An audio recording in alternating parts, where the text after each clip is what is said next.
Jesus, depois da sua morte e ressurreição, ele manda João escrever um livro. João escreve as coisas que ele ouviu e que viu e deixou testificado para nós as coisas que aconteceram e as coisas que vão acontecer. E Jesus confirma a sua palavra, dizendo: essas palavras são palavras verdadeiras de Deus. No verso 18 desse capítulo, porque eu testifico a todo aquele que ouve as palavras da profecia deste livro, e se alguém lhes acrescentar alguma coisa, Deus fará vir sobre ele pragas que estão escritas neste livro. O que o Senhor está dizendo com isso? Que suas palavras são confiáveis, verdadeiras. O próprio Senhor Jesus nos adverte que a sua palavra é fiel. Deus, no Velho Testamento, diz: eu velo pela minha palavra para cumpri-la. Em Hebreus diz que nenhum tio, o próprio Jesus diz que nenhum tio pode ser tirado sem que tudo se cumpra. E ele diz: passarão os céus e passarão a terra, mas as minhas palavras não hão de passar. E aqui então Jesus está testificando para João e dizendo que feliz, no verso 7, este cedo venho e feliz, bem-aventurado, aquele que guarda as palavras da profecia deste livro. E no verso 8 João diz: eu, João, testifico que vi e ouvi estas coisas, e havendo-as ouvido, me prostrei aos pés do anjo que me mostrava para adorar. E o anjo disse: olha, João, não me adore, porque eu sou um servo igual a você. Interessante, porque muitas vezes o próprio Jesus aparece para João, muitas vezes um anjo é enviado a João, e outras vezes João tem um momento de êxtase celestial em que seus olhos começam a ver e ouvir uma voz dizendo: que vê, você escreve. E agora então há um testemunho celestial dizendo: feliz, bem-aventurado é aquele que ouve a palavra da profecia deste livro, é aquele que ouve. E na verdade nós entendemos que ouvir implica na minha vida uma responsabilidade, porque eu sou responsável diante da revelação que me foi dada. Eu sou responsável diante daquilo que eu ouvi. Como por exemplo, se alguém que está caminhando numa estrada, está ouvindo um rádio, e o rádio diz: olha, essa estrada, a estrada tal, aí você se identifica que está naquela estrada, caiu uma barreira, e você diz: conversa fiada, e você continua, e de repente você vai à noite e bate naquela barreira e você morre. A culpa foi unicamente sua, porque você ouviu e não fez nada a respeito daquilo que você ouviu. Há muitas pessoas que ouvem a palavra de Deus, escutam a palavra de Deus, mas não se importam em viver ou tomar uma atitude diante daquilo que a palavra é revelada para nós. E é revelada para a nossa salvação, para o nosso benefício, para a nossa transformação, para a nossa salvação. Deus não revelou a sua palavra porque Ele quer o mal, porque Ele quer colocar medo, porque Ele quer tirar você do seu sossego de pecado. Não, mas Ele veio advertir. E a sua palavra veio nos advertir para que possamos tomar uma atitude mediante daquilo que ouvimos. E exatamente isso, o que o Senhor está revelando aqui a João. E ele diz no verso 12: e eis que cedo venho. Eu tenho, eis que cedo venho, e o meu galardão está comigo, para dar a cada um segundo a sua obra. Irmãos, Deus, preste atenção nisso, Deus não vai castigar ninguém ou punir alguém injustamente, mas segundo cada um, segundo a sua obra, cada um segundo o que tem feito. Eu ouvi uma mensagem no WhatsApp, a irmã Flávia mandou, e eu relembrei que eu tinha até uma noite falado sobre isso, de um homem numa cidade que cometeu muitos delitos, e ele foi preso, e ele foi condenado à morte, e ele de fato iria morrer numa data marcada, e ele então poderia alcançar o perdão se uma autoridade da cidade lhe concedesse perdão. Então a sentença de morte que era contra ele seria anulada.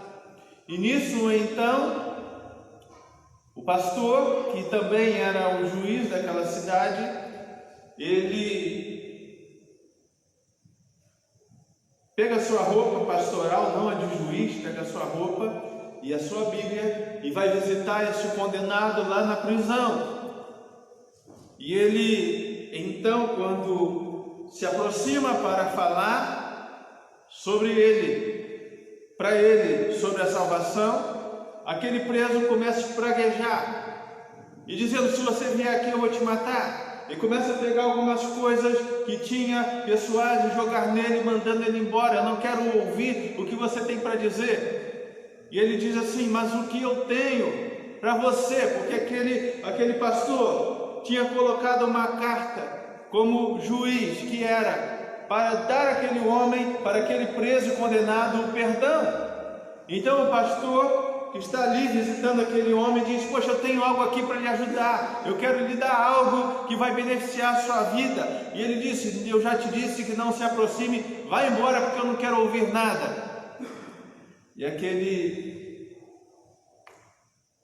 pastor foi embora.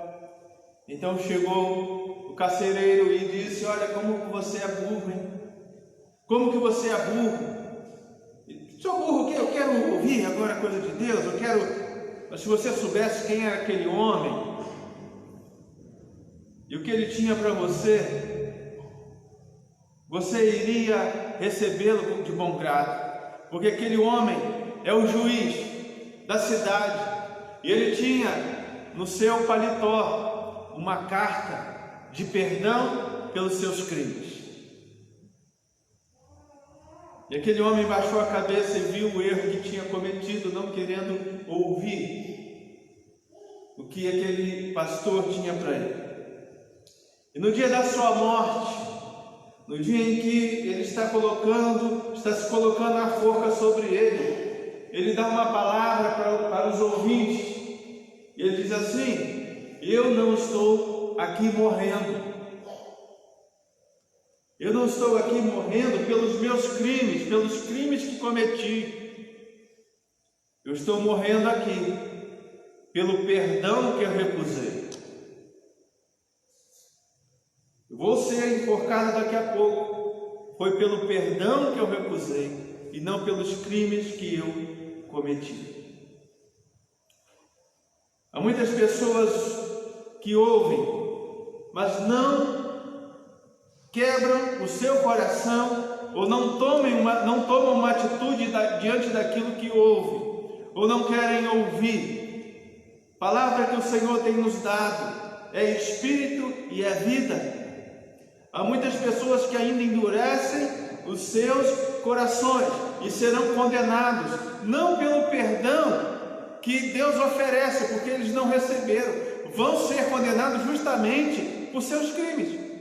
Porque ignoraram o perdão de Deus e continuaram nos seus crimes. Por isso no verso 12 diz: eis que cedo venho, o meu galardão está comigo, para dar a cada um segundo a sua obra. E a obra mais terrível que alguém pode fazer na sua vida é recusar o perdão de Deus. É recusar a salvação de Deus. Por isso, no verso 14, diz assim: bem-aventurado aqueles que lavam as suas vestiduras no sangue do Cordeiro, para que tenham direito à árvore da vida e possam entrar nas cidades pela porta. Feliz aqueles que lavam as suas vestes no sangue do Cordeiro, ou seja, aqueles que receberam o perdão de Deus para suas vidas, e dessa maneira seus nomes foram escritos no livro da vida, não por atos de justiça que tenhamos feitos, mas por sua graça e pelo seu sangue. Porque eu vou falar daqui a pouquinho, já falei aqui um tempo atrás, que a salvação não é pelas obras, mas a condenação é pelas obras. Ok? Daqui a pouco a gente vai falar sobre isso. Mas bem-aventurado e feliz aqueles que lavam as suas vestiduras no sangue do Cordeiro, para que tenham direito à árvore da vida e possam entrar nas cidades pela porta. O que o Senhor está dizendo é que um sangue foi derramado ao nosso favor. O sangue do Cordeiro de Deus foi derramado para tirar os nossos pecados. Lembra? E quando Adão pecou, duas coisas aconteceram com ele. Muitas outras coisas, mas eu quero destacar aqui duas. A primeira é que ele perdeu o direito da árvore da vida. O Senhor disse: não vai comer nessa condição que você está de pecado. Você iria viver eternamente no erro e na desgraça. E ele vedou, Deus não permitiu que o homem tivesse acesso, depois da queda, à árvore da vida. E outra coisa que aconteceu: as portas foram fechadas para que ele não entrasse mais no paraíso de Deus. As portas foram fechadas. E se ele quisesse voltar, o que ele ia encontrar? Alguém lembra? Um querubim com uma espada de fogo na porta. Ele não poderia entrar. E agora então vem Cristo e vence. E agora, pelo sangue dele, ele me restaura, para que quando eu for entrar pela porta da graça, quando o Senhor voltar e eu for entrar novamente no paraíso de Deus, na glória, não vai ter uma espada de fogo com querubim, mas vai ter o Cordeiro de Deus me esperando, e vai ter a árvore da vida com o seu fruto permanente. E essa árvore da vida se chama Jesus. Nós vamos comer, nós vamos nos alimentar, nós vamos ter vida eterna. Então aquilo que foi tirado de Adão por causa do pecado, veio Cristo restaurar a obra e abriu a porta. E é pela graça e pelo seu sangue eu retorno.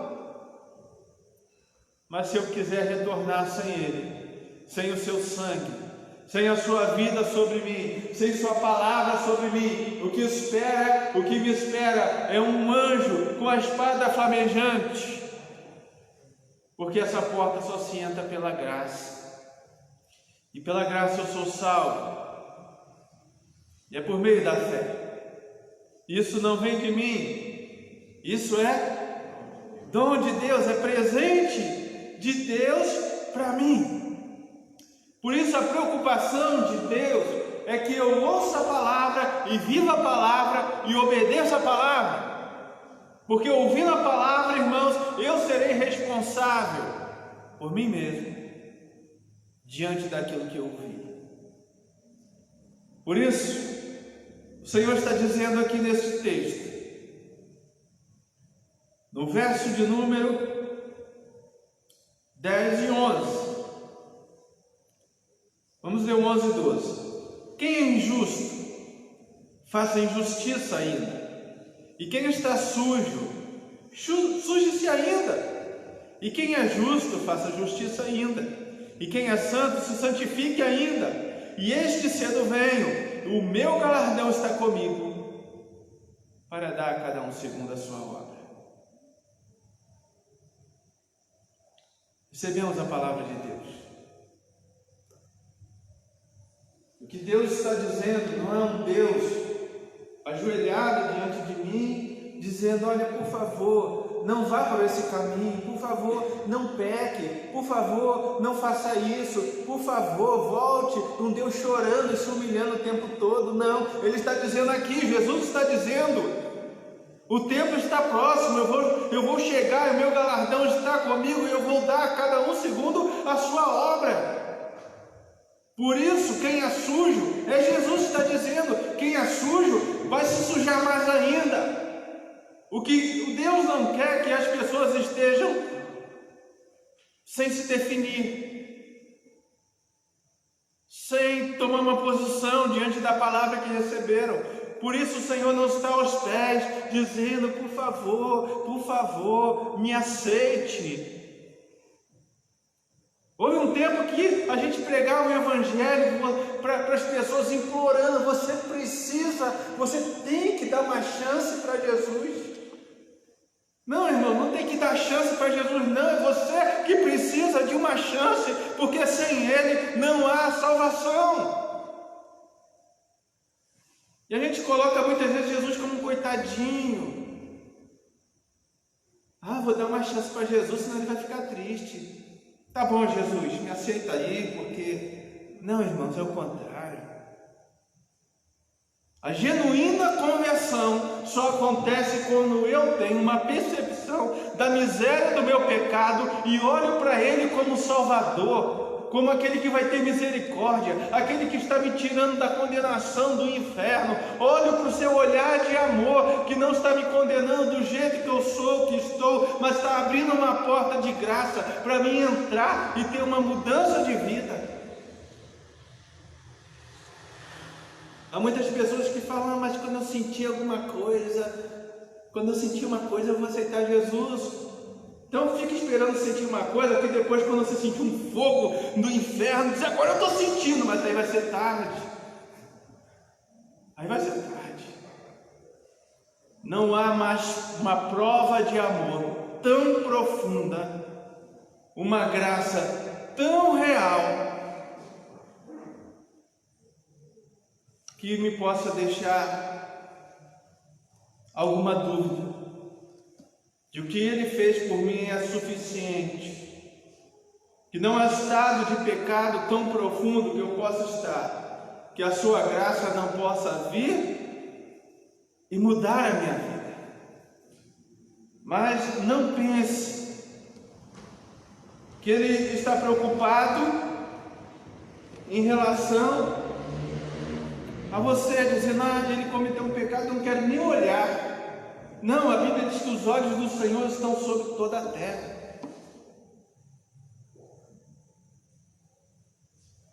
Então, quem é justo, faça justiça.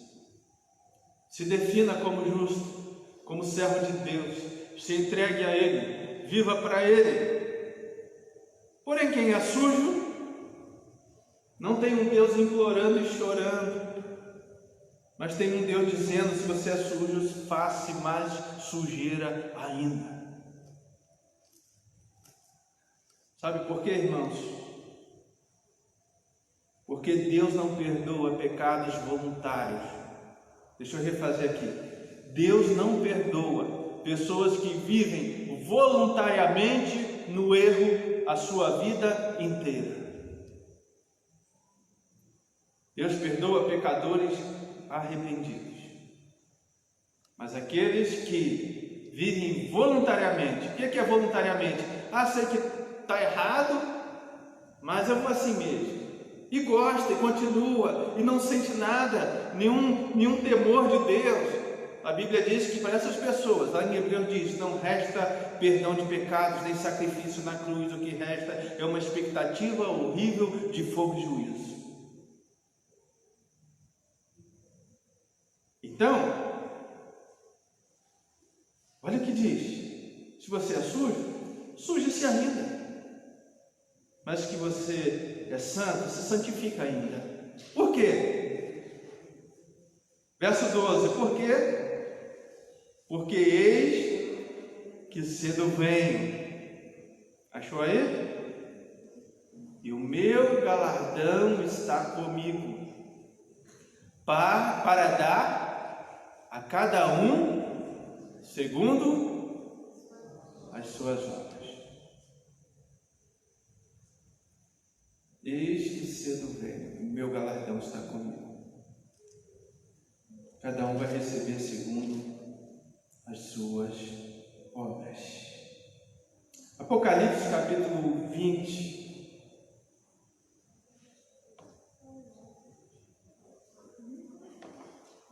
Antes eu quero ler um outro texto.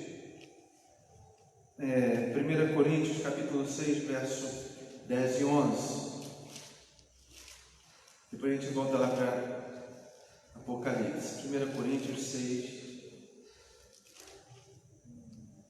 Só para falar do tamanho da graça, do amor, da misericórdia do Senhor.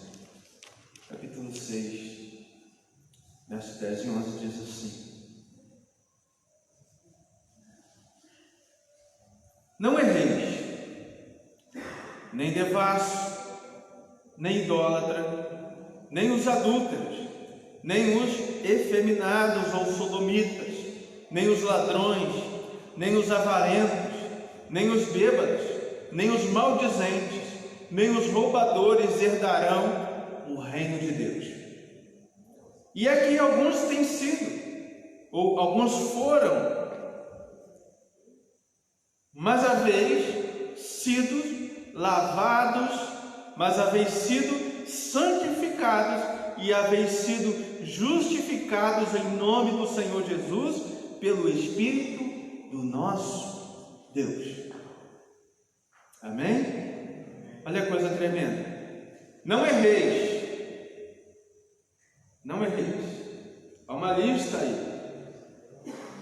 Há muitas pessoas que confundem amor de Deus com permissão. Agora eu ia falhar essa palavra. Permissão de Deus. Fica melhor assim. Confundem amor de Deus com permissão para você fazer tudo o que quiser de errado e está tudo bem. A Bíblia diz: não erreis, nem devassos, nem idólatras, nem adúlteros, nem efeminados, nem sodomitas, nem ladrões, nem avarentos, nem bêbados, nem maldizentes, nem roubadores herdarão o quê? O reino de Deus. Mas há perdão para essas pessoas? Voltando aqui para aquele exemplo que eu dei para o juiz, se eles receberem o perdão, não vão ser condenados. Se eles aceitarem o favor, se aceitarem a graça, mas se permanecerem no erro voluntariamente, certamente não vão herdar o reino de Deus.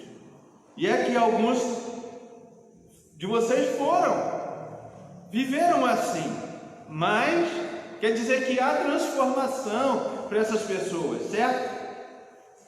Sim ou não? Sim. Está dizendo mais onde vocês foram. Alguns de vocês foram assim, alguns de vocês viveram assim, mas vocês foram lavados. Aí a gente volta lá para Apocalipse, né? Bem-aventurado aqueles que lavaram a sua, verso 14, 22, verso 14, bem-aventurado ou feliz aqueles que lavam as suas vestiduras no sangue do Cordeiro, para que tenham direito então à árvore da vida.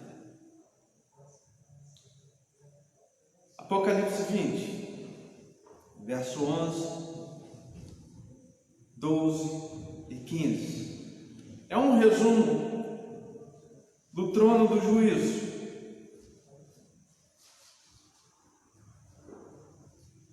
E vi um grande trono branco, e o que estava sentado sobre ele, de cuja presença fugiu a terra e o céu, e não se achou lugar para eles. Quero dizer com isso, irmãos, que vai haver um momento que não vai dar para a gente fugir mais. Não vai dar para a humanidade fugir mais. Não vai dar mais para fugir de Deus com desculpas, com deixa para amanhã, deixa para depois, eu me consertar depois. Vai haver um momento que o Senhor virá, vai se assentar no seu grande trono branco, e cuja presença a terra fugia, mas não pode mais fugir. Verso 12: E vi mortos grandes e pequenos que estavam diante do trono, e abriram-se livros, e abriu-se outro livro, que é o livro da vida, e os mortos foram julgados pelas coisas que estavam escritas nos livros, segundo as suas obras. Lembra que Jesus disse lá no capítulo 22? Cedo venho, e meu galardão está comigo para dar a cada um segundo as suas obras. Agora estão todos diante do trono de Deus e são colocados livros diante dele, e as pessoas são julgadas pelo que está escrito nos livros,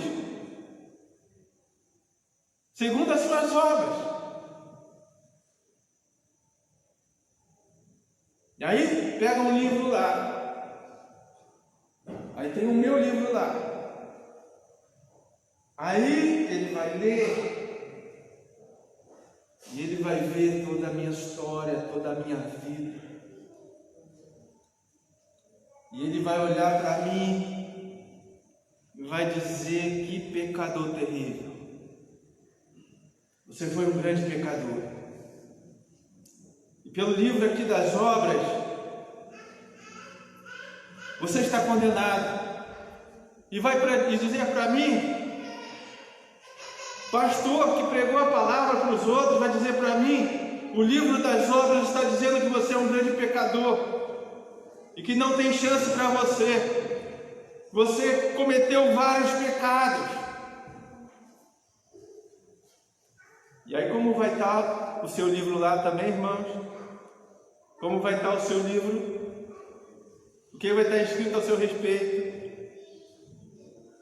Vai olhar para aqui, vai olhar para o irmãozinho aqui, coloca seu nome aí, vai olhar o seu livro e vai dizer: mas rapaz, o que você fez aqui nesse dia? E você achou que ninguém estava vendo? E ele vai lendo, e você vai ficando envergonhado, porque o livro das obras está mostrando os seus pecados e as suas obras. Alguém vai ser salvo pelas obras segundo a Escritura, sim ou não? Ninguém vai ser salvo pelas obras. O que a Bíblia diz? Que não há um justo sequer. Vamos ser julgados segundo o que estiver escrito no livro.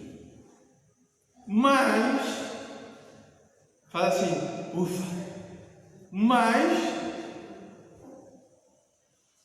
verso de número 15: e aqueles que não foram achados escritos no livro da vida, foi lançado aonde? No lago de fogo.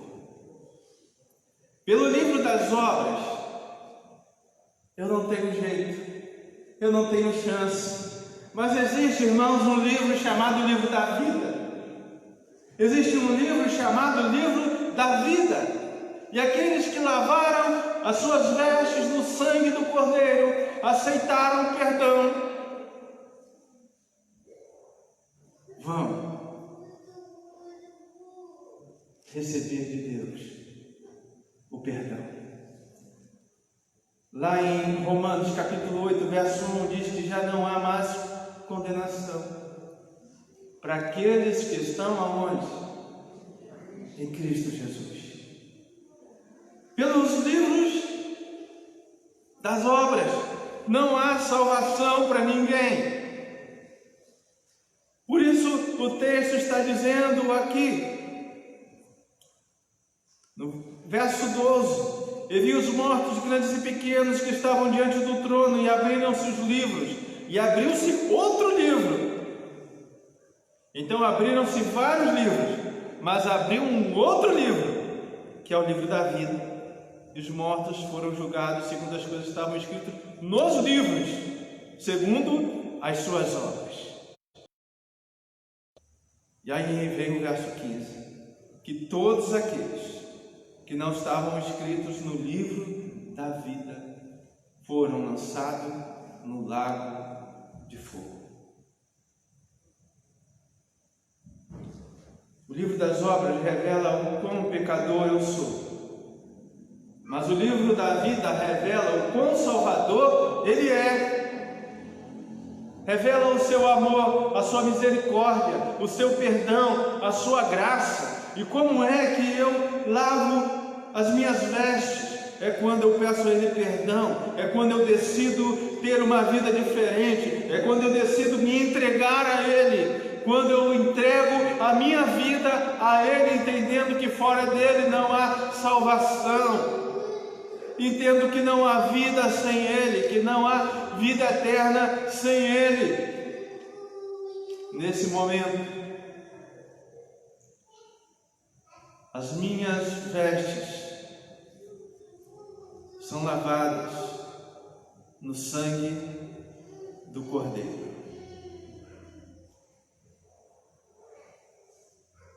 Há outros textos aqui em Apocalipse que fala bastante sobre esse livro da vida. E como que eu alcanço, ou como que meu nome vai parar nesse livro? Só há um jeito. Só há uma maneira. É você fazer de Cristo o seu Salvador. Só há um jeito. É você dizer: eu não quero mais viver mais na iniquidade, ou no pecado, ou na transgressão,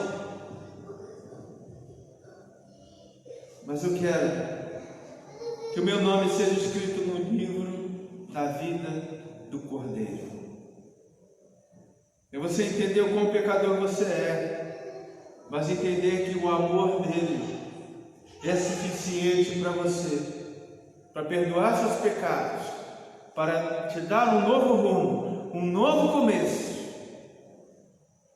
para que você seja unicamente dele. E nesse momento o Senhor revela o seu amor eterno, escrevendo o seu nome no seu livro. Vamos orar ao Senhor neste momento. Vamos falar com Deus. Fique de pé. Você que está também em casa nos assistindo, pode orar também conosco. Se houve um toque do Senhor no seu coração nesse momento, se você entendeu que não há fora dele chance para você, não há salvação, não há perdão, não há justificativa, sem ele não há. E sem Ele você está caminhando para a condenação eterna. Por isso eu quero nesse momento orar. Não importa quão pecador, quão transgressor você foi até então. No momento que você abre seu coração e entrega a sua vida a Ele, naquele momento, você recebe o perdão de Deus, para fazer da sua vida um instrumento de adoração real a Deus. Vamos